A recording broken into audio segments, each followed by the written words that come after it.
Hello. Happy Tuesday, everybody. Here's hoping you had a fantastic Labor Day. Everybody have a good Labor Day? Yeah, it was good. We're all back. We're all Yeah, the back whole team's here. back together, by the way. Yes, some of us actually had to work. labor. Held down the fort. It's now officially pumpkin spice season for you. You have accepted it now. After the Labor Day, we can start talking about it for sure. Can't wear white, but you got pumpkin spice. That's right. Hey, there's winter white. I disagree with that. Okay, but that's a whole other conversation. That's right.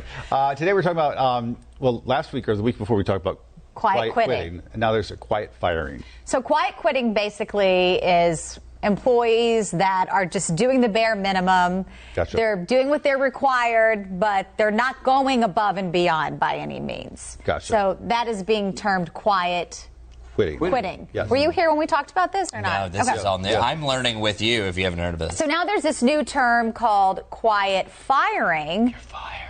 Where basically bosses, they're not giving raises, they're piling on more work. Do you want to just connect the dots? And they're choosing favorites. When we make the news make sense. So let's connect the dots. You may have heard of quiet quitting before. Now we're talking about quiet firing. Let's connect the dots. Quiet quitting is when burned out workers don't quit, but don't do anything extra. They show up to work and do their job, but with no extra duties to have a better work-life balance. Now employers are talking about quiet firing. It's when bosses do the bare legal minimum in an effort to get unwanted workers to quit. That can mean denying raises, piling on work without giving extra resources, or picking favorites and ignoring everyone else. Basically, passive-aggressive tactics to make people quit. And now we could see an increase of it. Reports show Google searches for when to fire someone are up 180%, all while some employers continue to try and retain people in a tight job market. And that's connecting the dots.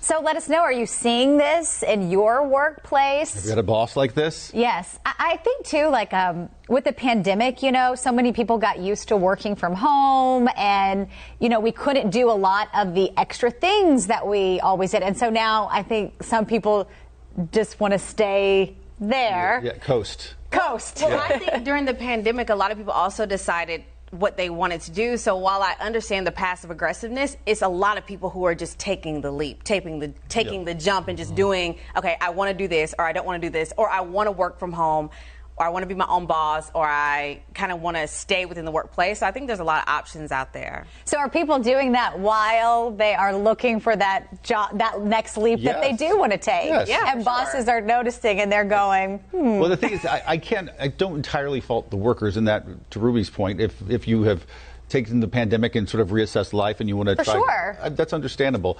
While you're in the job, you should probably still be doing, a good job. Your responsibilities. But the bosses doing it just drives me bonkers because Don't it's be like passive aggressive. I'm just straight to the point. it's so much don't easier. lead them on. Yeah. But imagine if somebody was quiet quitting while trying to quiet firing. The ultimate battle. That would be funny. And the poor workers that are stuck in between. One of the things that anyone ever has to do, it's a reason. When I was in radio, I was operations manager of 2 stations here, and which was management, which meant I had people that had to be let go. That's why from the time I left radio, I said I never want to be in management again. I get that. Because having to do that is so unpleasant. It's yeah. heartbreaking. Now, there are some people who fire and you think that they joy in doing that, because have you ever seen that happen to somebody or happen to you? But if you have any heart and soul at all, it's something you hate doing, whether it's quiet or loud or whatever it may be. Getting fired is not pleasant at all. John Kelly You're fired. saying, you're fired. The pandemic changed the normal workplace rules. Sheila saying quiet firing has been going on for years, especially in office settings. And how do I say the name? I can't read it. Antoine. My boss is out of control. Oh, man. Lotta.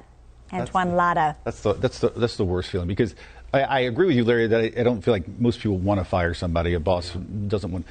We have all had those bosses that don't want to do their job and don't want to really manage. They want to coast. And when you have a boss that wants to coast, then everybody else coasts. Everybody else coasts. Yeah. And it sets the standard for everybody else, and then you just have a dysfunctional Workplace, which is not fun. Which is not fun at all. That's not here, by the way. Everything's good. It's not here. That's We're what also functional here. Yeah, we're very Yes. functional. Yes. Well, most of it is. For the most part. All right, so chime in. Let us know. Have you been quietly quitting or quietly firing? Either one. Let Or us maybe know. you've been loudly. Loud firing. Maybe you have just walked out. Or maybe you're just great at your job. Good for you. Yes, that's And you're also a going good above and compliment. beyond always. That's right. That's right. We'll see you back here You tomorrow deserve morning. Employee of the Month. That's Bye. right.